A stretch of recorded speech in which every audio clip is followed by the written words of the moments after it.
Doctor Yunus সরকারের বড় ধরনের একটা যুগান্তকারী সিদ্ধান্তে বিএনপি নড়েচড়ে বসেছে। বাংলাদেশের রাজনীতি নড়াচড়া শুরু হয়েছে। একসাথে দুইটা যুগান্তকারী ঘটনা ইতিহাসে প্রথম ঘটল। বর্তমানের সিইসি মাননীয় প্রধান উপদেষ্টার সাথে সাক্ষাৎ করেছেন, 1-to-1 বৈঠক করেছেন, এটাই প্রথম। এই সিইসি প্রধান উপদেষ্টার সাথে এইভাবে বৈঠক করেননি বা সাক্ষাৎ করেননি। একই সাথে একই দিনে বিগত 3 জাতীয় নির্বাচনে অনিয়মে তদন্ত কমিটির গঠন করা হয়েছে এবং গেজেট করা হয়েছে। দুইটা একসাথে ঘটেছে। এর মধ্য দিয়ে বর্তমান সিইসিকে একটা বার্তা, এই যে তুমি যেদিন আমার সাথে সাক্ষাৎ করতে এসেছো ওই দিনেই 3 সিইসির বা 3 নির্বাচন অনিয়মে তদন্ত কমিটি গঠন করলাম, অতএব তোমার কপালের জন্য বিপদ না আসে, এটা একটা বার্তা। আর দ্বিতীয় হচ্ছে মাননীয় প্রধান উপদেষ্টা আগেই ঘোষণা দিয়েছিলেন যে তদন্ত কমিটি গঠন করা হবে। তদন্ত কমিটি গঠনের ঘোষণা দেয়াতেই বিএনপি দৌড়ে মামলা করল। আর বিএনপি মামলা করার পরেই বিএনপির লোকজনেই নুরুল হুদাকে ধরে জুতার মালা দিয়ে পুলিশে দিল এবং কাজী হাবিবুল আউয়াল সাথে সাথে পালালো, নিজ বাসা ছেড়ে মগবাজারের একটা বাসায় আশ্রয় নিয়েছে। বিএনপির লোকজন তাকে পেলে নিঃসন্দেহে উত্তম মাধ্যম দিত, যার ফলে পুলিশ আগেভাগে গ্রেপ্তার করেছে। এখন সে রকিব হুদা আছে কিনা দেশে কেউ জানে না, পেলে তাকেও ধরবে। তো এখানে এই যে প্রধান উপদেষ্টা ঘোষণা দিয়েছেন তদন্ত কমিটির, এর ফলে বিএনপির মামলার ফলে এই গ্রেপ্তার বা জুতার মালা, নইলে কিন্তু এই ধরনের ঘটনা ঘটতো না। অতএব সরকারের সিদ্ধান্তে কিন্তু বিএনপি নড়েচড়ে বসেছে। It's very good sign. এটা থেকে বোঝা যায় যে আগামী নির্বাচনে নানান অনিশ্চয়তা আছে। যদি একদম মসৃণ হতো, সবকিছু স্বাভাবিক হতো, তাহলে মাননীয় প্রধান উপদেষ্টা না বলেন, অ্যাটলিস্ট সিইসি তো বলতেন যে সব ঠিকঠাক, নির্বাচনের জন্য আমরা প্রস্তুত, প্রধান উপদেষ্টা নির্দেশনা দিয়ে দিয়েছে, আমরা রেডি হচ্ছি। কারণ আসলেই কি ত্রয়োদশ জাতীয় সংসদ নির্বাচনে আলোচনা হয়েছে, না আগে স্থানীয় সরকার নির্বাচন আয়োজনের কোনো ইঙ্গিত দিয়েছে, এটা বলা যায় না। তবে আলোচনার ভাবগাম্ভীর্য বা তাদের দুইজনের ছবি যেটা প্রকাশ পেয়েছে দেখে বোঝা যায়, বা চুপচাপ থাকাটা দেখে বোঝা যায়, ধারণা করা যায়, ইটস পলিটিক্যাল অ্যানালজি, যে না এখানে জটিল কিছু ঘটেছে যেটা একদম মসৃণ নয়। 3 জাতীয় নির্বাচনে অনিয়মে তদন্ত কমিটি গঠন, ওই একই দিনে বর্তমান সিইসির সাথে মাননীয় প্রধান উপদেষ্টা বৈঠক কি আলোচনা হয়েছে এটা কোনোভাবেই আমরা জানতে পারিনি, কোনো গণমাধ্যম এটা স্পষ্ট করতে পারেনি। তবে যেহেতু 1-to-1 বৈঠক হয়েছে, কেউই সাংবাদিকদের কিছু বলেনি। তবে ধারণা করা হচ্ছে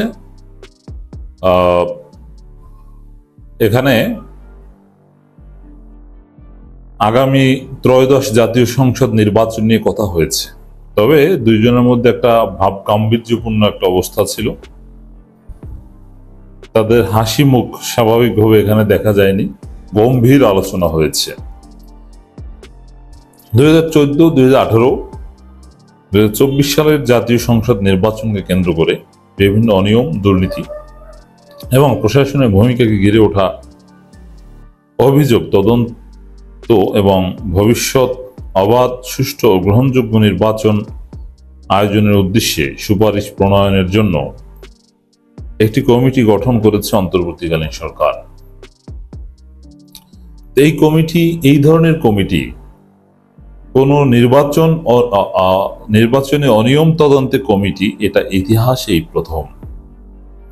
বাংলাদেশে বিষয়টা ছিল যে নির্বাচন হয়ে গেলে সরকার গঠন করলে দায়মুক্তি হয়ে গেছে, নির্বাচন সন্ধ্যা পর্যন্ত হলেই শেষ, তারপরে যেভাবেই হোক ওটা ফলাফল হবে এবং ওই ফলাফলের ভিত্তিতেই কেউ সরকার গঠন করবে। অনিয়মের তদন্ত এটা অকল্পনীয় ছিল, এটা কোনো আইন, সিস্টেম, বিধিবিধান কিছু ছিল না, কোনো প্র্যাকটিসই ছিল না, কোনো প্রেসিডেন্সই নেই। কিন্তু না, প্রফেসর ইউনূস সরকার এই অসম্ভবকে সম্ভব করল। অতএব এখন এটা একটা কালচার। সামনে যেটা হবে, সাপোজ এই নাসির কমিশন একটা নির্বাচন করলো, সাপোজ, যদিও এই নাসির কমিশন জাতীয় নির্বাচন করতে পারবে এটা আমি মনে করি না, পরিবর্তন হবে, তা করলো, করার পরে যারা ক্ষমতা আসবে ওই অবস্থায় হয়তো বা বিরোধী দলের দাবির মুখে অনিয়ম তদন্তে কমিটি গঠন হতে পারে। এটা একটা কালচারের রূপ নেবে, এটা যুগান্তকারী ঘটনা, তাৎপর্যপূর্ণ ঘটনা নিঃসন্দেহে। বিচার বিভাগে কিছু নিরপেক্ষ লোক অল্প সংখ্যক হলেও থাকে। বিচারপতি হাবিবুর রহমান ছিল, এছাড়া আরেক বিচারপতি দাড়িওয়ালা মারা গেছে, ইসলামপন্থীদের সাথে ভালো সম্পর্ক রাখতো, আপনারা জানেন, সাবেক নির্বাচন কমিশনারও ছিল তিনি। বিচার বিভাগে এরকম কিছু ভালো লোক তৈরি করেছে আমাদের। কমিটির অন্য সদস্যরা হলেন সাবেক অতিরিক্ত সচিব শামীম আল মামুন, তিনিও ভালো। ঢাকা বিশ্ববিদ্যালয় আইন বিভাগের সহযোগী অধ্যাপক কাজী মাহফুজুল হক সুপন, তিনিও অত্যন্ত ভালো মানের, আমি জানি। জেলা ও দায়রা জজ আদালতের আইনজীবী ব্যারিস্টার তাজরিন আকরাম হোসাইন এবং নির্বাচন বিশেষজ্ঞ ডক্টর মোহাম্মদ আব্দুল আলিম। মানে ব্যালেন্সড একটা কমিটি গঠন করা হয়েছে। সাধারণত একটা তদন্ত কমিটিতে যে ধরনের এক্সপার্ট বা যে টাইপের লোক লাগে, এবং শুধু তদন্ত কমিটি না, এরা তদন্ত করে সুপারিশ দিবে, সুপারিশ মালা দেওয়ার মতো যোগ্য লোক বিভিন্ন শ্রেণী পেশা থেকে প্রতিনিধিত্ব নিয়ে এখানে এই কমিটি গঠন করা হয়েছে। তো এই কমিটি বাংলাদেশের নির্বাচনের কারচুপির বিরুদ্ধে একটা পেরেক মারবে। হ্যাঁ, কারচুপি বন্ধ হবে তা না, কারচুপি করবে, কিন্তু কারচুপি করলে সেই কারচুপির ফল বাতিলের একটা রাস্তা তৈরি হবে। যেমন সাপোজ বিএনপি কারচুপি করবে, এতে কোনো সন্দেহ নাই, নিশ্চিতভাবে তারা কারচুপি করবে, কিন্তু কারচুপি করে তারা বাঁচতে পারবে না। এই তদন্ত কমিটি সুপারিশ পালে অনেক কিছু দেবে, যে কারচুপি কোন মাত্রায় কতটুকু কারচুপি প্রমাণ হলে ফলাফল বাতিল করতে হবে, এরকম অনেক বিষয় এখানে উঠে আসবে। এবং হর হামেশা দেখবেন যে তদন্ত কমিটি গঠন হবে বা এটা একটা আইনি কাঠামোতে আসবে। যদিও এখনো আছে অনিয়মের বিরুদ্ধে অভিযোগ করা যায়, ট্রাইব্যুনালের মামলা করা যায়, এগুলো ফাও, এগুলো কার্যকর কিছু না। কিন্তু এবার কার্যকর কিছু একটা হবে।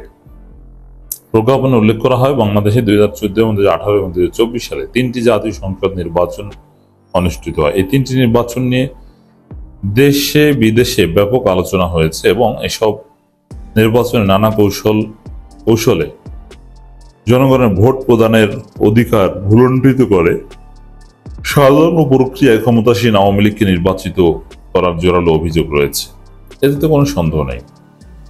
তবে একই সাথে আমি আর একটা দাবি উত্থাপন করতে চাই। আমরা 14, 18 এবং 24 নিয়ে কথা বলি, আসলে 8 সালের নির্বাচন যে আর এক ভারতীয় নির্বাচন, এটা নিয়ে কথা নাই কেন? 8 সালের নির্বাচন ওটা কোনো নির্বাচনই না, ওটা পুরোটাই ভাগ বটনা, ওটা অপারেটেড, এটার ফলাফল সব আগেই নির্ধারিত ছিল, কাকে কয়টা দিবে। 8 সালের নির্বাচন নিয়েও একটা তদন্ত কমিটি গঠন করা যায়, তাহলে ভারতের লুঙ্গি খুলে যেত। এটা অনেকে হতে দিবে না, সেনাবাহিনী হতে দিবে না, কারণ ওই যে বিডিআর হত্যাকাণ্ডের রহস্য উদ্ঘাটন চায় না আর্মি চিফ ওয়াকারুজ্জামান, কারণ তাতে ভারতের লুঙ্গি খুলে যাবে। ঠিক তদ্রুপ 8 সালের নির্বাচনের রহস্য উদ্ঘাটন অনেকে চায় না, কারণ ওটা স্পষ্টত বাংলাদেশে অনেক বড় বড় সিভিল সোসাইটি 111-এর অনেকেই, সরকারের অনেকেই হয়তো বা জড়িত ছিল। কিন্তু 8 সালেরটার তদন্ত বের করেন যে কি হয়েছিল, কিভাবে কি ফলাফল নির্ধারণ হয়েছিল, কিন্তু সেটা করার সাহস এই সরকারেরও নেই বলে আমি মনে করি। বাংলাদেশ জামাত ইসলামী দলীয়ভাবে, দলের রাজনৈতিক দল হিসাবে, সামাজিক প্রতিষ্ঠান হিসাবে, ধর্মীয় সংগঠন হিসাবে তারা অনেক ভালো কাজ করেছে। কিন্তু এভাবে শুধু ধর্মীয় সংগঠন হিসাবে, রাজনৈতিক দল হিসাবে তারা কাজ করবে, তারা বাংলাদেশে ক্ষমতা দখল করতে পারবে না, ইলেকশনে জিততে পারবে না, জনসমর্থন বাড়াইতে পারবে না, তাহলে তারা কি রাজনীতি করলো? বা এই মুহূর্তে বাংলাদেশ জামাতে ইসলামীর কোন জামাত ইসলামের সভাপতি, যে জামাতে ইসলামের অন্যান্য নেতা নেতৃবৃন্দ যারা যেখানে আছে তাদেরকে যদি বসাইয়া আপনি যদি জিজ্ঞাসা করেন, কিরে ভাই, আপনাদের এই মুহূর্তে যদি বাংলাদেশের নির্বাচনে আপনাদের জিততে হয়, what is your ultimate plan? আপনারা চিন্তা করে দেখেন। আই লাইক মাওলানা আমির হামজা, আমি আমির হামজারে পছন্দ করি ভাই, এর জন্য আমাকে যদি আপনারা কেউ ক্রুসিফাই করেন, আমারে করতে পারেন। আমির হামজাকে যখন অ্যারেস্ট করা হয়েছে, আমির হামজার জন্য আমি দোয়া করছি, আমির হামজাকে সাহায্য করার চেষ্টা করছি, কিন্তু আমির হামজা কয়েকদিন আগে হঠাৎ করে বইলা বলছে সে 175টা দেশে ভ্রমণ করছে। কথাটা ছিল মিথ্যা। সাবজেক্ট কি? He is not motivated, he is just a young chap. হঠাৎ করে আবেগে বলে ফেলছে আমি 175টা দেশে ভ্রমণ করছি। ঠিক যেভাবে মাওলানা মানুয়ার নামের এক ভদ্রলোক আছে, আর যাইরা কোনো কথা নাই বার্তা নাই মিথ্যা কথা বলা শুরু করে দেয়। সেলফ গ্লোরিফিকেশন, এই কাজগুলো যখন তারা করে, তারা নিজেদেরকে জাহান্নাম বানিয়ে দেয়, তাদের ক্রেডিটকে তারা লস করে, তাদের দল এক্ষেত্রে ক্ষতিগ্রস্ত হয়। তো জামাত ইসলামের আলটিমেটলি কোনো গোল নাই যে ক্ষমতা কিভাবে তারা যাবে, কিভাবে জনসমর্থন বাড়াবে, কিভাবে ভোটের সংখ্যা বাড়াবে। একটা কথা মনে রাখেন, কোক খাওয়াইয়া আর বিরিয়ানি খাওয়াইয়া যদি ভোট পাওয়া যাইতো, তাইলে বাংলাদেশের লোকজনরা, আওয়ামী লীগের লোকজনরা কোক আর বিরিয়ানির প্যাকেট লইয়া দৌড়াইছে, তারপরেও ওই মিছিল মিটিং করছে, ওখানে লোক দিতে পারে নাই, তাদের প্যান্ডেল খালি ছিল। আপনারা দেখেন না তাদের প্যান্ডেল খালি, ওখানে লোকজন যায় না। আলটিমেটলি কি হয়েছে, তারা আবার ওখানে এই কাজটা করতে পারে নাই, এই বিরিয়ানি খাওয়াইয়া কোক খাওয়াইয়া তাদেরকে ওইখানে নিতে পারে নাই। তো আপনাদেরও এক্ষেত্রে আপনাদেরকে বুঝতে হবে আলটিমেটলি যে জামাতের একটা আলটিমেট গোল থাকা উচিত যে আমি আমার জনপ্রিয়তা এক্ষেত্রে বাড়াবো, জনগণের কাছে অ্যাকসেপ্টেবিলিটি তারা আমরা তৈরি করব, এবং এইভাবে আমরা ভোটের সংখ্যা বাড়াবো, জনসমর্থন বাড়িয়ে আমরা নির্বাচনে আমরা জিতবো।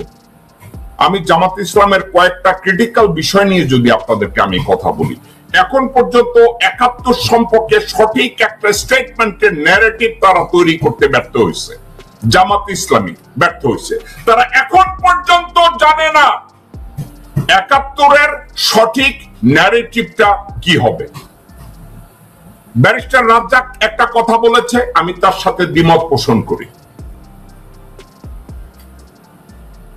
গোলাম আজম সাহেবের ছেলে, বড় ছেলে, ছোট ছেলে, মেজর ছেলে কয়েকটা ন্যারেটিভ তৈরি করেছে, আমি তাদের সাথে একমত না। আল্লামা দেলোয়ার হোসেন সাইদি ভদ্রলোকের সাথে, চাচার সাথে আমার ২-৩ বার কথা হয়েছে, ন্যারেটিভটা এখনো বাংলাদেশে সঠিকভাবে তৈরি হয় না। এটা হচ্ছে প্রথম একটা ন্যারেটিভ তৈরি করা ৭১ সালে তাদের ভূমিকাটার উপরে। ওখানে মিথ্যা কথা বলার দরকার নাই, আইডিয়ালস এর উপরে একটা ন্যারেটিভ তাদের তৈরি করা দরকার, সেখানে তারা ব্যর্থ। আজ পর্যন্ত তারা যতগুলো ভালো কাজ করেছে, এই ভালো কাজগুলোর কৃতিত্ব দাবি করবে, এটাও তারা করতে পারে না।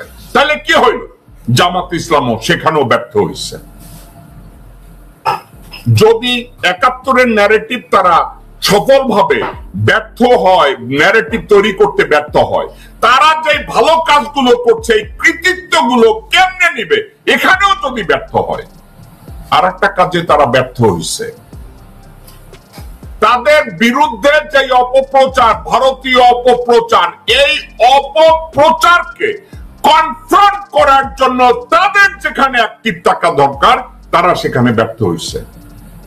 অপপ্রচারের বিরুদ্ধে যে দাঁড়াবে, দাঁড়াইয়া এটাকে কনফ্রন্ট করবে, সেখানে তাদের লোকজনরা ভালো কাজ করে না।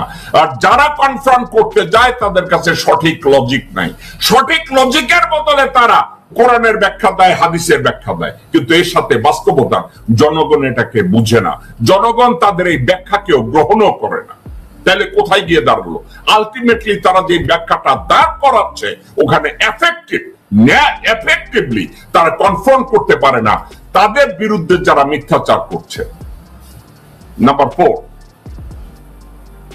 এশিয়ান মিডল ইস্টের কান্ট্রিগুলোর সাথে তাদের সম্পর্ক ভালো আছে, কিন্তু ইউরোপ এবং আমেরিকায় তাদের এমন কোনো কিছু সংগঠনের ভিতরে তারা এমন কোন জায়গায় গিয়ে পৌঁছায় নাই যেখানে গিয়ে তারা বলতে পারবে শুধু জামাতের নেতাদের ফাঁসির অর্ডার হয়েছে, এখন কংগ্রেসম্যানদের শুধু স্টেটমেন্ট দরকার, স্টেট ডিপার্টমেন্টের একটা স্টেটমেন্ট দরকার। সেক্ষেত্রে তারা পয়সা খরচ করে স্টেটমেন্ট নেয়, অথচ আগের থেকে এই সম্পর্কটা তারা বিল্ড আপ করে নাই, পারে নাই, তারা করতে পারে নাই। আলটিমেটলি তাহলে কি হইল? কি হইল? ফাঁসি দেওয়ার আগে তারা পার্সু করছে যে ফাঁসিটা যেন ভালো মতো হয়, কষ্টটা যেন কম পায়। তাহলে লাভ হইল কি? জামাত এই কাজগুলো করছে। আমি যে চারটা কথার কথা বললাম, বাংলাদেশ জামাত ইসলামী এগুলো নিয়ে কথা বলার বিষয় আছে, তারা জন্য এটা দেখে।